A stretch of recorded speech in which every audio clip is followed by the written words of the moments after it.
Class 10 math NCERT chapter 1 real number 7 day classes. तो प्राकृत संख्या जिसको बोलेंगे नेचुरल नंबर है ना। नेचुरल नंबर का डेफिनेशन नहीं देंगे, डेफिनेशन देने में बहुत लंबा हो जाएगा वीडियो, ठीक है। तो जैसे ये काउंटिंग नंबर है, काउंटिंग हम लोग कहाँ से करते हैं, 1 से ना। तो इसको 1 से करेंगे, 1 एग्जाम्पल से दे रहे हैं, 1 डिनोट करते हैं n से, और इसको बोलेंगे 1 2 3 4 कहाँ तक जाएगा, इन्फिनिटी तक। इसके बाद पूर्ण संख्या जिसको बोलेंगे इंग्लिश से होल नंबर, डिनोट करेंगे W से। तो ये इसमें अगर नेचुरल नंबर में 0 इंक्लूड कर देंगे तो मेरा क्या बन जाएगा, होल नंबर। तो एग्जांपल मेरा देखते हैं, 0 फिर 1 2 3 dot dot dot dot infinity तक। इसके बाद मेरा आता है पूर्णांक संख्या, तो इसको बोलेंगे इंटीजर नंबर, इसको डिनोट करते हैं Z से। तो ये जैसे 0 से धनात्मक की ओर इन्फिनिट तक जाएगा और 0 से ऋणात्मक की ओर इन्फिनिट तक। संख्या रेखा मतलब कोई ऐसा एगो है जिसमें ऐसे 1 2 3 4 कहाँ तक जाएगा, ऐसे ऐसे करके इन्फिनिटी तक संख्या रेखा में। और 0 से ऋणात्मक की ओर, जैसे इधर आ गया -1, इधर -2 -3 कहाँ तक जाएगा, इस तरह से इन्फिनिटी तक। तो इधर मेरा हो गया, इसको इंटीजर नंबर इधर बोलेंगे, 0 से इस तरफ बोलेंगे पॉजिटिव इंटीजर, 0 से इधर जाएंगे तो मेरा क्या मिलेगा, पॉजिटिव इंटीजर नंबर, मतलब पॉजिटिव इंटीजर नंबर शॉर्ट में लिख देते हैं। और 0 से इस साइड इधर नेगेटिव की ओर जाएंगे तो क्या मिलेगा मेरा, नेगेटिव इंटीजर नंबर। तो ये इंक्लूड 0 भी इंटीजर नंबर है, 1 1 2 3 ये सब पॉजिटिव, ये सब कोई भी नंबर हो गया मेरा क्या हो गया, इंटीजर नंबर। अब डिपेंड कर दिए, इधर प्लस है तो पॉजिटिव, इधर नेगेटिव है तो नेगेटिव इंटीजर नंबर। इसके बाद आता है परिमेय संख्या, जिसे Q से डिनोट करते हैं, 9 का बुक में है, इंग्लिश बोलेंगे रेशनल नंबर है ना, जिसे P/Q के रूप में लिख सकते हैं, मतलब इक्वल टू P/Q के रूप में है ना। परिमेय संख्या इक्वल टू P/Q के रूप में लिख सकते हैं, जहाँ P और Q क्या है, पूर्णांक है। पूर्णांक मतलब कोई भी आ जाएगा, इधर धनात्मक ऋणात्मक दोनों का बात हो रहा है। और Q not equal to 0, Q not equal to 0, Q का मान मतलब नीचे जो हर है उसका, हर को बोलेंगे डिनोमिनेटर, जिसका मान 0 नहीं होगा, 0 दे देंगे तो मेरा क्या हो जाएगा, इन्फिनिटी, हल ही नहीं होगा, इसको हम लोग डिफाइन नहीं कर सकते हैं इन्फिनिटी का मतलब है ना। इसके बाद आता है मेरा अपरिमेय संख्या, जिसको हम P/Q के रूप में नहीं लिख सकते हैं, P/Q के रूप में नहीं लिख सकते हैं। फिर से जहाँ में वही आ गया, जैसे P/Q के रूप में P और Q पूर्णांक है और Q नॉट इक्वल टू 0, ये सब तो मेरा रहेगा ही, ठीक है ना। बस खाली अंतर है, इसको P/Q के रूप में लिख सकते हैं परिमेय संख्या को, और परिमेय संख्या को P/Q के रूप में नहीं लिख सकते हैं। वास्तविक संख्या किसको बोलते हैं, परिमेय संख्या। परिमेय संख्या को Q से डिनोट करते हैं और परिमेय संख्या को S से डिनोट करते हैं। तो परिमेय संख्या और अपरिमेय संख्या के संग्रह को ही हम लोग क्या बोलेंगे, वास्तविक संख्या बोलेंगे। तो अभी जितना नंबर आ गया, एग्जाम्पल तो हम दिए ही नहीं इसका ना, ठीक है, हम दे देते हैं एग्जाम्पल, ठीक है, देते हैं। इस साइड हम परिमेय संख्या का एग्जाम्पल लिखेंगे, जिसको हम Q से डिनोट करते हैं। परिमेय संख्या को किससे, Q से डिनोट करते हैं। तो Q का एग्जाम्पल जैसे P/Q के रूप में लिख सकते हैं, जैसे 2/3 क्या हो गया, परिमेय संख्या हो गया, 5/7 परिमेय संख्या हो गया, 7/9 ये भी सब क्या हो गया, परिमेय संख्या। एक चीज़ याद रखना कि ऊपर में मेरा होता है अंश और नीचे में हर। अंश को बोलते हैं न्यूमरेटर और हर को बोलते हैं डिनोमिनेटर। तो इन दोनों का, अंश और हर का को क्या बोलते हैं, कॉमन फैक्टर 1 होना चाहिए, मतलब इन लोगों का गुणनखंड 2 और 3 का गुणनखंड 1 होगा, तभी मेरा निकलेगा क्या, मतलब परफेक्ट परिमेय संख्या निकलेगा। और पॉजिटिव इन रेशनल नंबर किसको बोलते हैं, जिसका दोनों ऊपर नीचे साइन मेरा समान रहेगा, तो उसको क्या बोलेंगे, पॉजिटिव इंटीजर नंबर। और मान के चलते हैं, और एक एग्जाम्पल 3/4 दे देते हैं। और अगर मान के चलते हैं ऊपर नीचे, मतलब अंश और हर में चिन्ह अगर डिफरेंट रहेगा, प्लस माइनस रहेगा, तो उसको बोलेंगे नेगेटिव इंटीजर नंबर। जैसे एक तो ये मेरा क्या हो गया, नेगेटिव इंटीजर नंबर। एक तो यहाँ पे दे देते हैं, ये भी मेरा नेगेटिव इंटीजर हो गया, और ये सब क्या हो गया, पॉजिटिव इंटीजर, ये भी मेरा पॉजिटिव इंटीजर। तो ये सब हो गया परिमेय संख्याओं का एग्जाम्पल। और परिमेय संख्या को डिनोट करते हैं S से, है ना। और इसका एग्जाम्पल आ गया, जैसे जितना भी अभाज्य संख्या 2 हो गया, 3 हो गया, और अगर उसमें अगर अंडर रूट चढ़ा दिए तो मेरा वो क्या आ गया, अभाज्य संख्या। मतलब इसको हम p/q के रूप में नहीं लिख सकते हैं, तो ये इसको हम लिखते हैं 0.3333 डॉट डॉट डॉट बढ़ते जाएगा। तो इसको हम कहाँ तक के काट के नहीं लिख सकते हैं, इसीलिए इसको हम p/q के रूप में नहीं लिख सकते हैं। लेकिन अभी हम बताएंगे टर्मिनेटिव शांत और अशांत, मतलब ये कितना दूर तक जाएगा कि शांत हो जाएगा, या कितना दूर तक मतलब अशांत है, ये क्या है, अशांत है। तो हम अभी बताएंगे शांत अशांत, टर्मिनेटिंग नॉन टर्मिनेटिंग, आगे बताएंगे। सिर्फ अभी देखते हैं इसका एग्जाम्पल सब। उसी प्रकार और भी आ गया मेरा परिमेय हो गया, अपरिमेय हो गया, 5 भी मेरा अपरिमेय हो गया। बस इतना काफ़ी है समझने के लिए, अब बाद में फिर हम बताते हैं। इसके बाद आता है कुछ सम संख्या, जैसे हम लोग बचपन में ही पढ़े हैं, जो 2 से विभाजित हो जाता है उसे हम क्या बोलते हैं, सम संख्या। तो हाँ, वैसी संख्या जो 2 से पूरी विभाजित हो जाता है वह संख्या है ना, तो सम संख्या। जैसे एग्जांपल मेरा 2 से स्टार्ट होता है, 2 4 6 8 डॉट डॉट डॉट डॉट कहाँ तक जाएगा, इन्फिनिटी तक। विषम संख्या जो 2 से विभाजित नहीं होता है, जैसे 3 हो गया, 1 भी हो गया, 5 हो गया, 7 हो गया, काफ़ी इस तरह से इन्फिनिटी तक। इसके बाद आता है भाज्य संख्या। तो भाज्य संख्या किसको कहते हैं, जिसका दो से अधिक गुणनखंड हो। नहीं, 2 ही गुणनखंड हो, 2 से अधिक होगा तो मेरा, अच्छा ठीक है बोलो, हाँ भाज्य संख्या जिसका 2 से अधिक गुणनखंड होना चाहिए, इसका 2 से अधिक गुणनखंड। जैसे मेरा 4 से स्टार्ट होता है, तो 4 को इस तरह से हम देखें, 4 1 से भी जाता है और खुद 4 से भी जाता है, मतलब और 2 से भी जाता है, मतलब 1 से भागा गया, 2 से भी भागा जाएगा, 4 से भी भागा जाएगा, मतलब 2 से अधिक गुणनखंड। ये सब क्या है, गुणनखंड है ना। 4 बराबर क्या लिख सकते हैं, 1 गुना 2 गुना 4, तो ये सब क्या हो गया, गुणनखंड हो गया। तो 4 का 3 गुणनखंड मतलब 2 से ज़्यादा हो गया, तो इसको हम लोग क्या बोलते हैं, कंपोजिट नंबर, जिसको बोलते हैं भाज्य संख्या। और एक एग्जांपल ले देते हैं 6 भी मेरा क्या है, कंपोजिट नंबर, 1 से भी जाएगा और 6 से भी जाएगा, 2 से भी जाएगा और 3 से भी जाएगा, मतलब 4 तो अलग अलग गुणनखंड हो रहा है। 6 बराबर 1 गुना 2 गुना 3 गुना 6, मतलब गुना नहीं देंगे इसको, गुना देंगे तो मेरा ज़्यादा हो जाएगा ना, इसको ऐसे ही रहने देते हैं, मतलब ये सब का गुणनखंड है, ठीक है। इसके बाद आ जाता है मेरा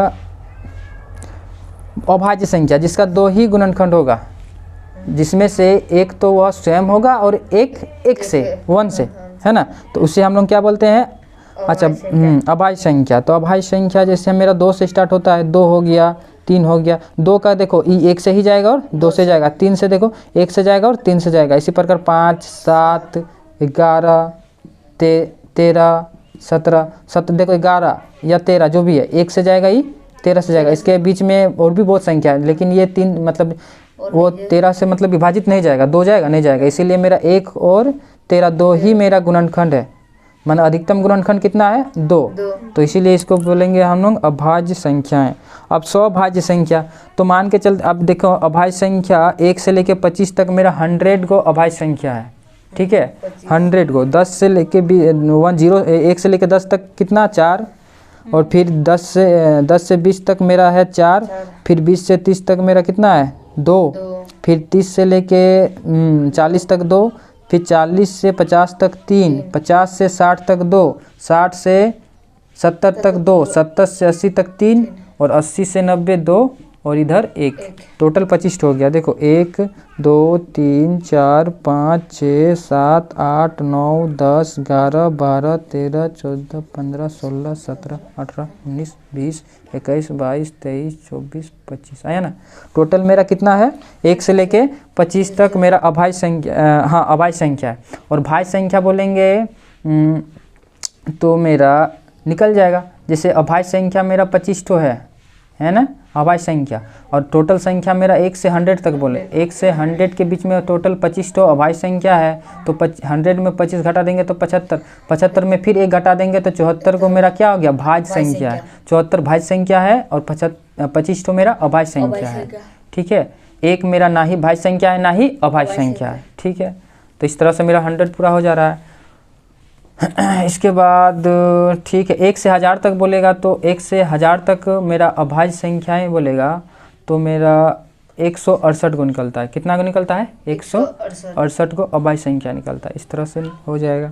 इसके बाद मेरा 100 अभाज्य संख्या, एक तो बचा मेरा 100 अभाज्य संख्या। तो 100 अभाज्य संख्या किसी भी 2 संख्या के बीच अगर गुणनखंड 1 के अतिरिक्त दूसरा नहीं होना चाहिए, एक ही गुणनखंड होगा, वो भी 1 के अतिरिक्त। जैसे मेरा कोई भी 2 नंबर अभाज्य संख्या उठा लेते हैं, जैसे एक ठो 23 ले लिए और एक ठो 31 ले लिए, ये दोनों अभाज्य संख्या है। तो इन दोनों में देखो तो कॉमन गुणनखंड ये 1 गुना 23 है, ये 1 गुना 31 है। तो इसमें देखो कॉमन गुणनखंड एक ही आ रहा है ना, तो इसको बोलेंगे को प्राइम नंबर। अगर एक के अतिरिक्त मेरा दूसरा कोई रहेगा तो बोलेंगे उसको, है ना, उसको नहीं बोलेंगे। जैसे मेरा ये दोनों अभाज्य संख्या, अब हम दोनों एगो सम संख्या विषम कोई भी संख्या ले लेंगे, मैंने उन लोगों का कॉमन गुणनखंड कितना होना चाहिए, एक, कॉमन मल्टीपल एक ही आना चाहिए, ठीक है। जैसे हम और एक एग्जांपल देते हैं, जैसे हम ले लेते हैं इधर थोड़ा जगह बना लेते हैं, जैसे हम थोड़ा लेते, इसके बाद लेते हैं 5 and 21, इसको क्या लिख सकते हैं 5 into 1 into 5, इसको लिख सकते हैं 1 into 3 into 7। तो देखो इसमें क्या मेरा 1 ही तो मेरा मिल रहा है ना, कॉमन मल्टीपल 1। तो इस तरह से इस तरह के दो संख्याओं के समूह को क्या बोलेंगे, को प्राइम नंबर या फिर सौभाज्य संख्या। तो यहाँ तक हो गया। इसके बाद आगे हम लोग देखते हैं, अब हम देखेंगे परिमेय 1.1 यूक्लिड विभाजन यूक्लिड विभाजन प्रेमिका। तो इसमें देखते हैं हम लोग दो धनात्मक पूर्णांक a और b। तो धनात्मक पूर्णांक हम बता दिए हैं, जीरो से इधर जाएंगे 1 2 3 4, तो ये सब आ जाएगा। ये सब मेरा क्या आ जाएगा, धनात्मक पूर्णांक। ऋणात्मक लेंगे नहीं लेंगे, ठीक है, धनात्मक पूर्णांक लेंगे।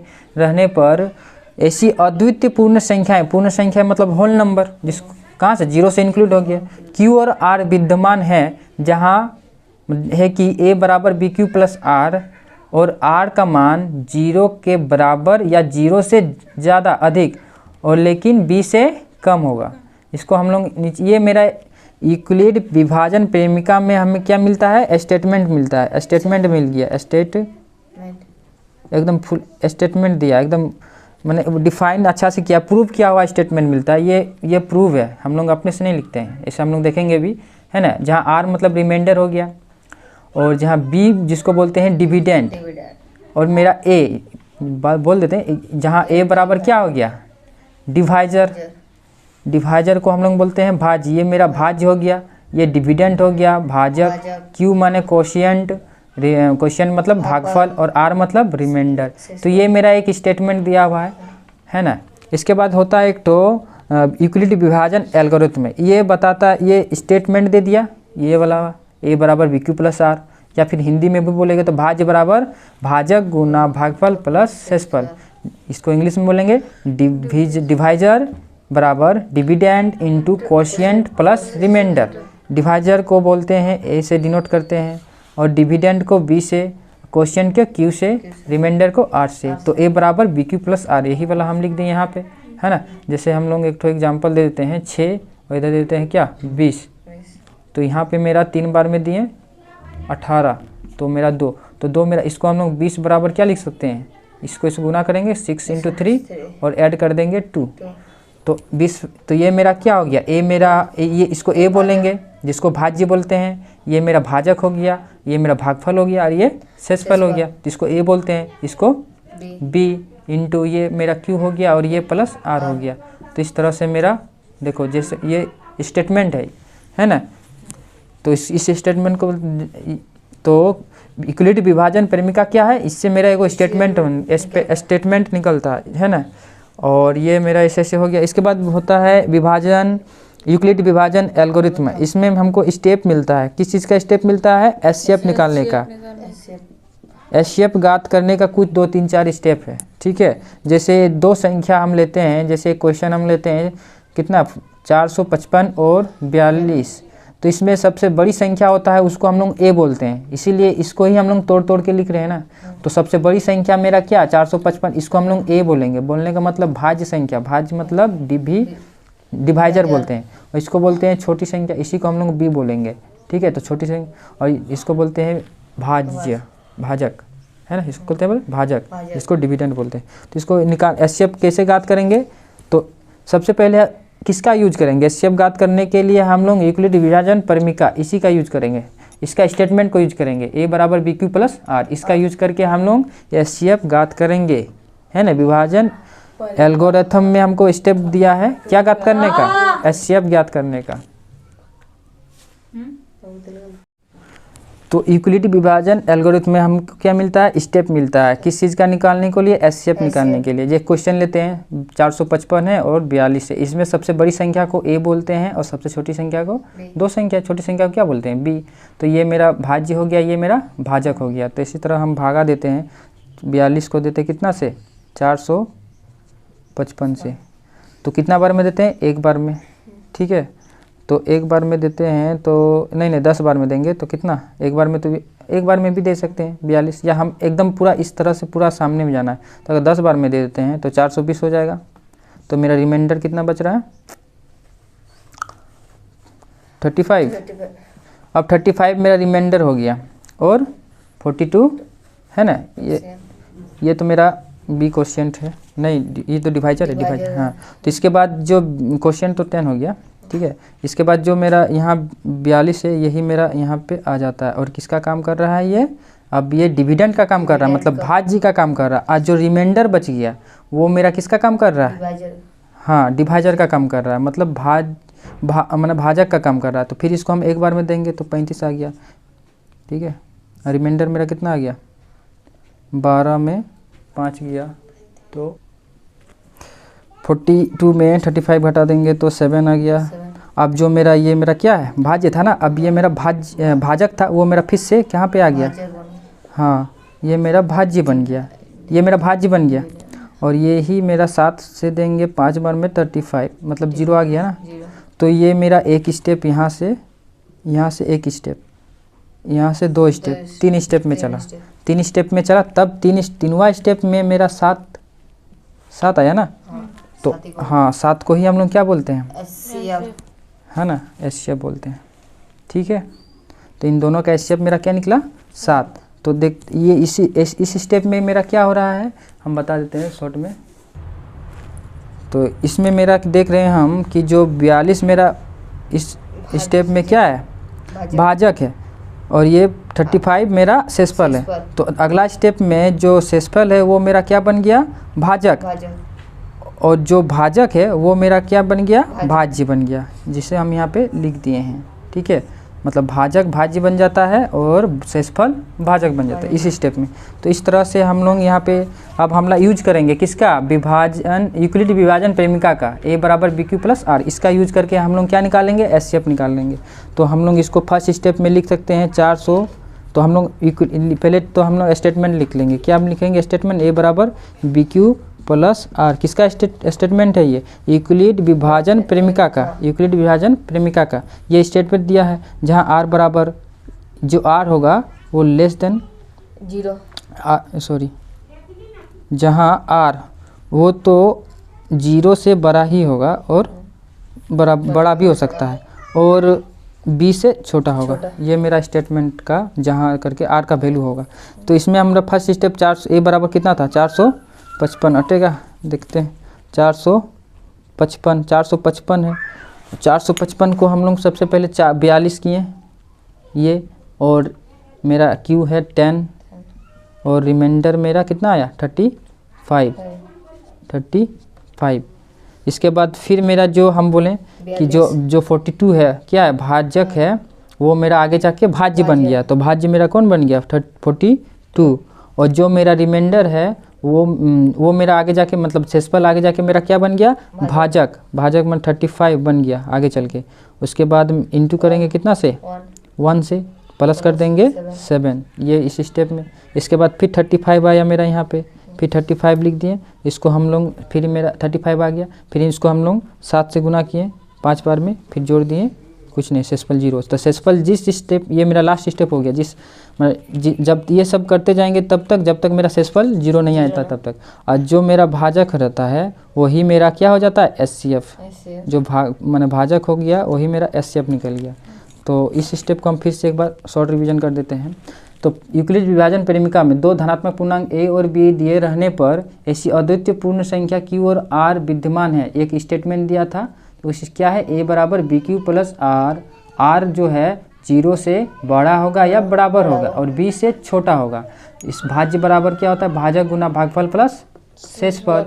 इसी को इंग्लिश में बोलेंगे तो divisor equal to dividend into quotient plus reminder. तो ए बराबर बी क्यू प्लस आर, तो जहाँ ए का मान दो संख्या रहेगा एचसीएफ निकालने बोलेगा, तो जो बड़ा होगा उसको हम लोग ए बोलते हैं, जो छोटा होगा उसको बी बोलते हैं। तो दोनों संख्याओं को हम लोग सबसे पहले इस तरह से तोड़ें।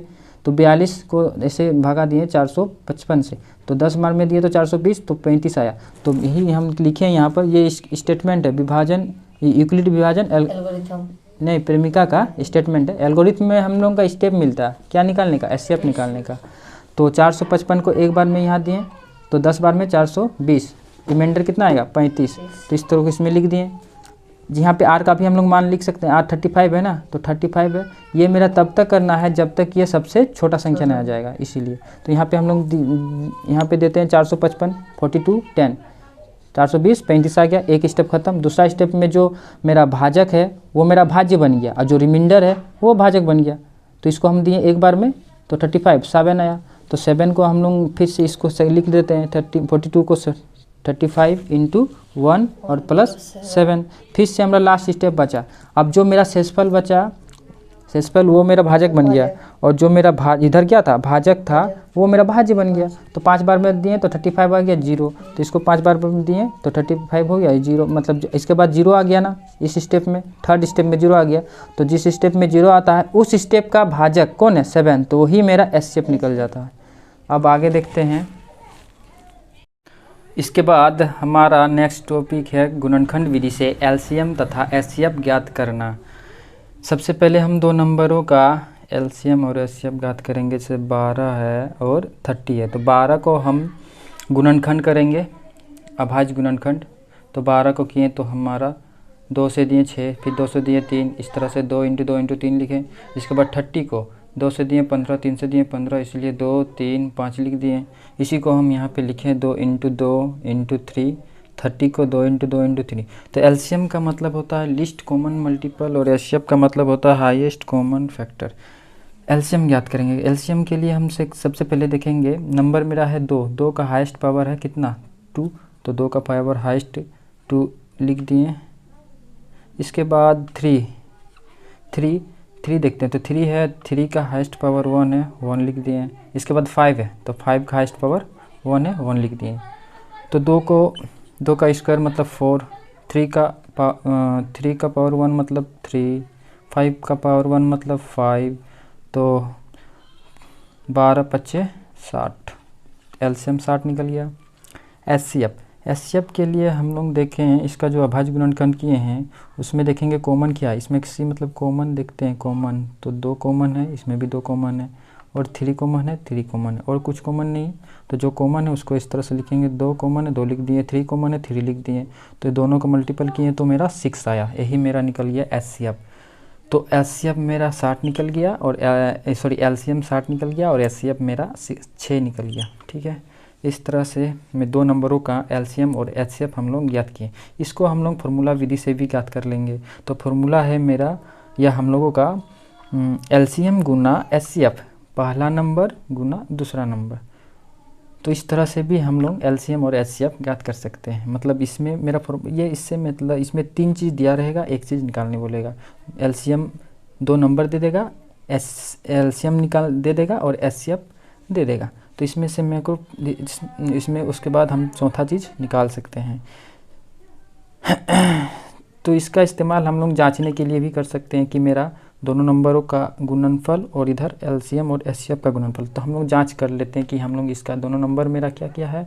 दोनों नंबर मेरा है इधर राइट हैंड साइड है, और इधर है लेफ्ट हैंड साइड। तो राइट हैंड साइड में दोनों नंबर है, दोनों नंबर मेरा क्या है 12 और 30। तो 12 और 30 को गुना किए तो मेरा 360 आ गया right hand side. Left hand side में एलसीएम निकाला हम लोग 60, एचसीएफ निकाला 6, दोनों का मल्टीपल किए 360। तो मेरा left hand side 360, right hand side 360, अर्थात एलएचएस और आरएचएस मेरा इक्वल हो गया। इस तरह से फार्मूला विधि से हम लोग मतलब 3 चीज़ दिया रहेगा, 2 नंबर और एक एचसीएफ, तो हम लोग एलसीएम निकाल सकते हैं, या और कोई भी मतलब या एलसीएम दिया रहेगा, एचसीएफ दिया रहेगा, एक नंबर रहेगा, दूसरा नंबर निकाल सकते हैं। इसके बाद हम लोग नेक्स्ट देखेंगे, ये एलसीएम का मतलब लिस्ट कॉमन मल्टीपल हो गया, और एचसीएफ का मतलब हाईएस्ट कॉमन फैक्टर। इसके बाद नेक्स्ट अब देखते हैं हम लोग परिमेय संख्या, जिसे p/q के रूप में परिमेय संख्या एक तरफ लिख दिए, अपरिमेय संख्या। अब इन दोनों का ही हम इन दोनों को डीपली अच्छा से पढ़ लेते हैं। कुछ 9 का भी टॉपिक है, कुछ 10 का है।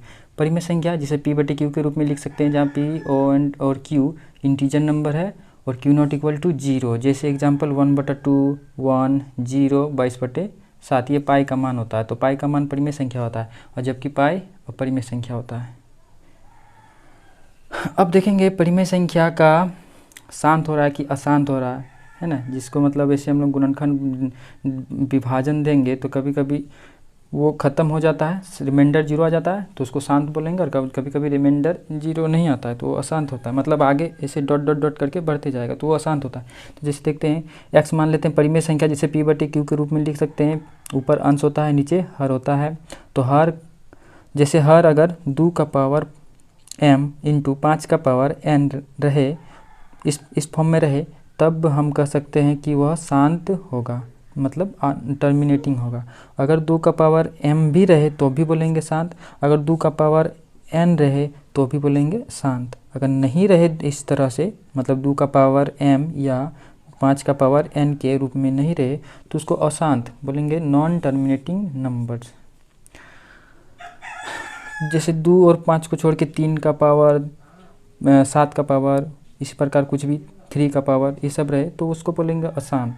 इस तरह से करेंगे। अब हम देखेंगे जैसे परिमेय संख्या, अब अपरिमेय संख्या देख लेते हैं। जैसे अपरिमेय संख्या को p/q के रूप में नहीं लिख सकते हैं, और जहाँ p और q तो मेरा इंटीजर नंबर होगा और q not equal to 0। Example में √2, √3, √5, मतलब जितना भी अभाज्य संख्या है अगर उसमें हम लोग रूट चढ़ा देते हैं तो मेरा अपरिमेय संख्या हो जाता है। पाई भी इसमें आ गया, ठीक है। इसके बाद हम देखते हैं परिमेय संख्या को q से डिनोट करते हैं, अपरिमेय संख्या को s से डिनोट करते हैं। अगर इन दोनों का गुणनफल ले लेते हैं, भागा ले लेते हैं, जोड़ लेते हैं या घटा लेते हैं, मतलब इन परिमेय संख्या और अपरिमेय संख्या को गुना करते हैं या भागा करते हैं या जोड़ करते हैं या घटाव करते हैं, तो हमारे हमेशा हमेशा हमेशा हम लोगों को अपरिमेय संख्या ही प्राप्त होता है। जैसे हम एक एग्जाम्पल दे दिए, सिर्फ हम लोग गुना का मतलब गुना को करके देखते हैं। 1 परिमेय संख्या हो गया और √2 अपरिमेय संख्या हो गया, तो दोनों को गुना किया तो √2 आया जो कि अपरिमेय संख्या हो गया, तो ये वाला हो गया। इसके बाद देखते हैं अपरिमेय संख्या को अपरिमेय संख्या के साथ गुना करते हैं, जोड़ करते हैं, भागा करते हैं या फिर घटाव करते हैं, तो हमें हमेशा अपरिमेय संख्या प्राप्त होता है,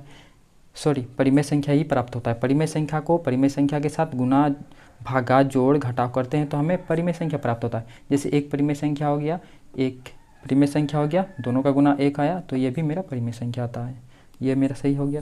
इसके बाद अपरिमेय संख्या और अपरिमेय संख्या के बीच हम लोग गुना करते हैं, भागा करते हैं, जोड़ करते हैं, घटाव करते हैं, तो हमेशा हमें परिमेय संख्या भी प्राप्त होता है और अपरिमेय संख्या भी प्राप्त होता है। जैसे अपरिमेय संख्या को अपरिमेय की संख्या के साथ गुना किया तो 2 आया जो कि परिमेय संख्या है। √2 गुना √2 अपरिमेय है, अपरिमेय है, दोनों गुना किए तो 2 आया जो कि परिमेय संख्या है, क्योंकि इसे p/q के रूप में लिख सकते हैं। और √2 गुना √3 करते हैं तो √6 आता है जो कि मेरा अपरिमेय संख्या है, क्योंकि इसे p/q के रूप में नहीं लिख सकते हैं।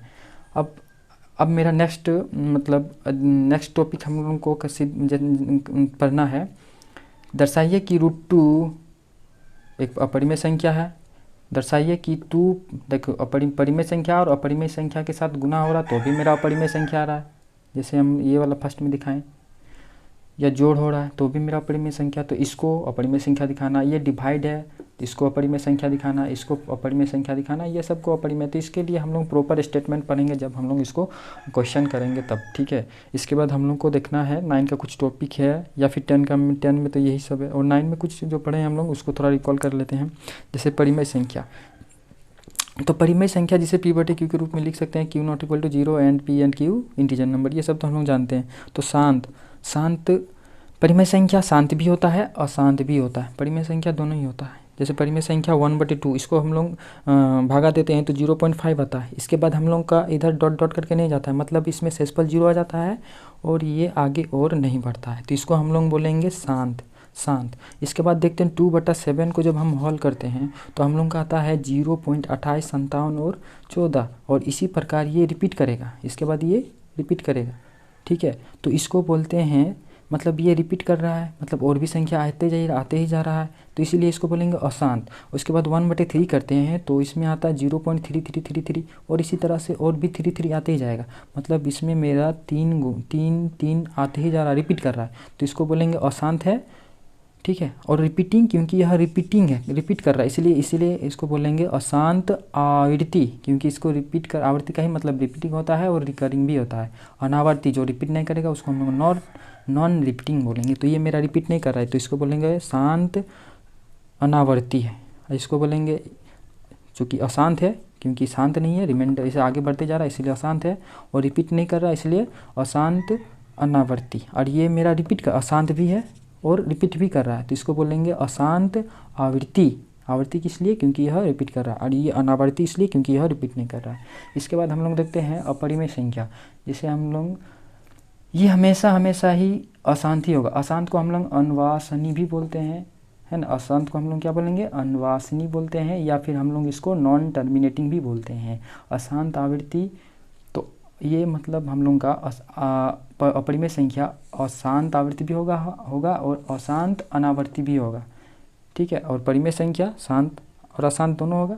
अपरिमेय संख्या शांत कभी नहीं हो सकता, हमेशा क्या होगा? अशांत ही होगा।